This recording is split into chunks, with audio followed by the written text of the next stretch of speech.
Hello, I'm Donnie Hayhurst, and this is my attempt to actually display to you my theories in Seisan. In Seisan, I look at it as a combative kata.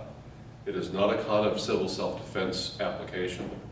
And in boiling down the applications, you have to actually go back to Ryukyu Okinawa and Tode operands of how actually their war arts were originally made in the context of their feudal times and their major enemy being Japan, which later did occupy them. Out of this came Tea and Tuide, which is what in Okinawa Seidokan we actually practice as our highest level portion of our arts. Now, kata though is a common form shared by both karate of modern day as well as Tuide. Now in Seisan, I've done a video there of the performance of Seisan before. However, Seisan has a mask that doesn't look as much like its application as we would like it to be. In dispelling the applications, you have to realize that first, the stance work is malleable, okay?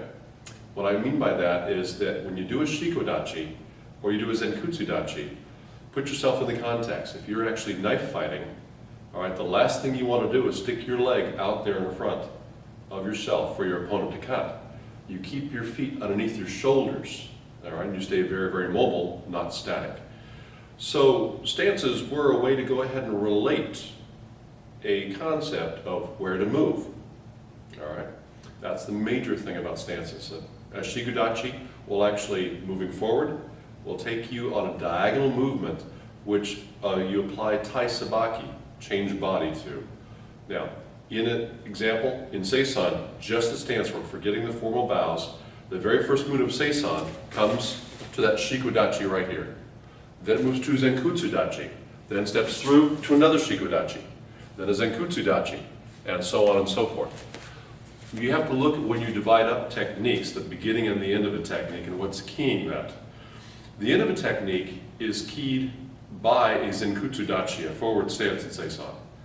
This ends the movement when that stance stands alone and you focused all the body assets in one direction. When you go ahead and perform a shikodachi, this is that tai sabaki offlining move. And if you go ahead and you copy the Motobu art, Motobu Undon-ti, the Royal Palace hand art, you're going to actually figure out that they don't do any deep stances. They're just mobile, keeping their feet underneath. So if we copy that and apply it to the directional shifts of the stance work of karate, this is what we come out with. An attack is coming straight at you, and you go ahead and you go offline, this way. That is their equivalent of shikodachi and motobudu.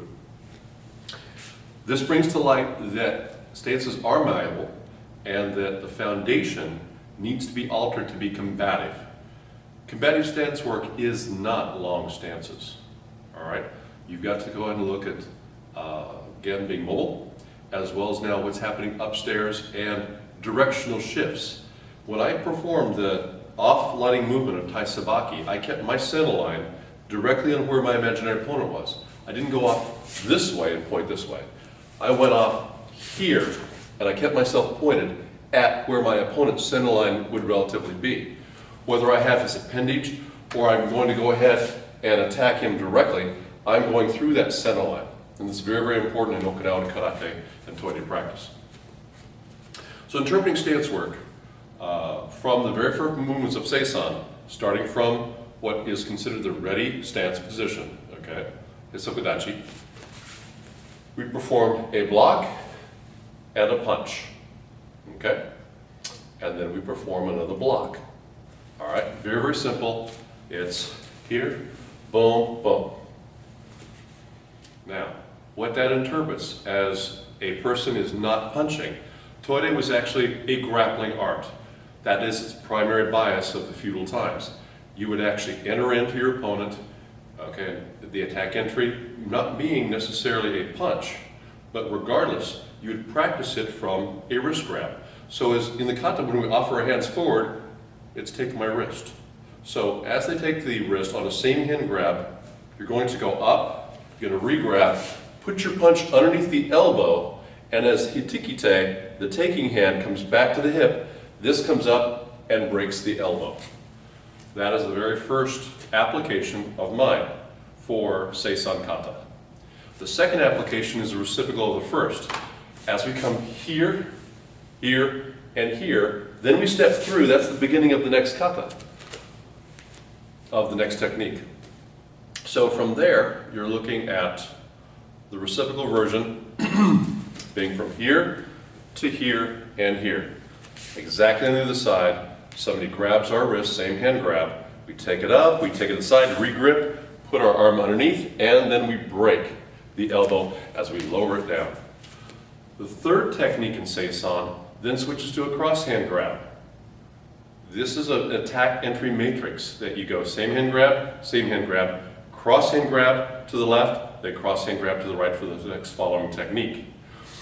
This is a repeating pattern all through the kata. It goes left, right, left, right, left, right, and it follows in suit of those four positions of same hand grab, cross hand grab to the left, cross hand grab to the right. And then that will repeat itself. So on the third technique of Seisan, we're going to come forward again with a block, and then we punch. And there is no block after that, okay? This is because that cross hand grab coming across, as we go ahead and take it this way, and we come over, we're actually using this part of our arm to break the elbow. And then the reciprocal alternate technique there that isn't shown in the kata completes the four position matrix. The next technique of Seisan, we see grabbing, pulling, and kneeing, and then coming this way. Divide those two out. The knee is actually the end of the technique. In that, if we are standing here in our ready stance again, because that ready stance in what I call the opening index, part of the hand presentation, when you come here, and then you go here, that second half has to be input into the beginning of every kata after that, of every technique after that. I'm gonna have to go back and edit this, aren't I? Okay.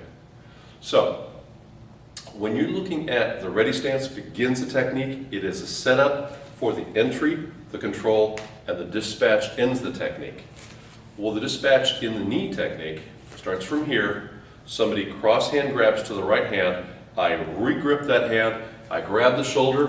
I pull back, and I pull them into my knee.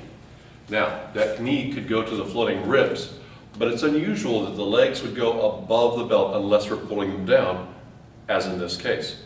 Another alternative targeted would be to go ahead and pull them in and jam your leg into the side of their leg where you're smashing that nerve bundle that's running down into the femur.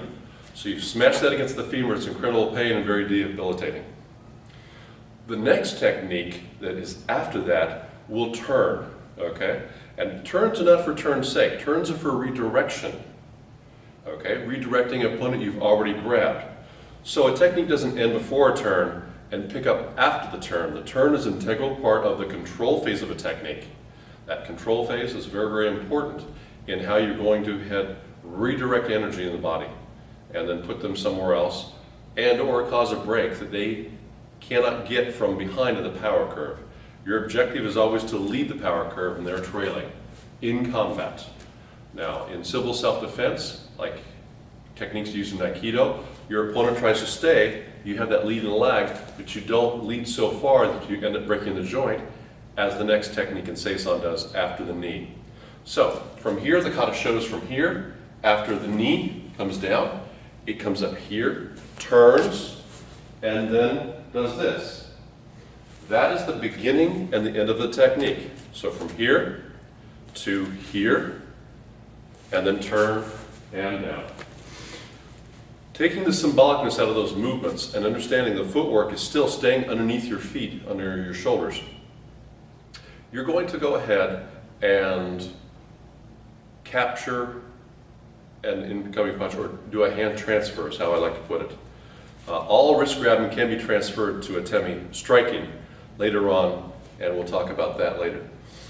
Somebody's going to be same hand grabbing because our toggling sequence of the four position matrix, toggling left, right, left, right, left, right, left, right, is going to go ahead and toggle back to the same hand grab. All right. Now from there, it could be contrived that we come up underneath here this way, grab the shoulder of the person, and then go underneath their arm. That is not the case because that grip is too weak. You have to do what's called a hand transfer.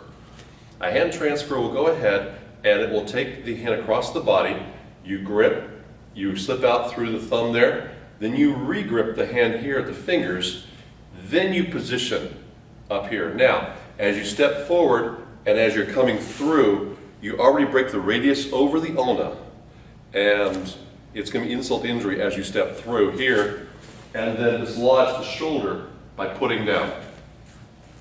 That is the very first track of Seisan. The track of Seisan is divided into those first technique with the reciprocal technique, showing the alternate cross-hand grab, all right?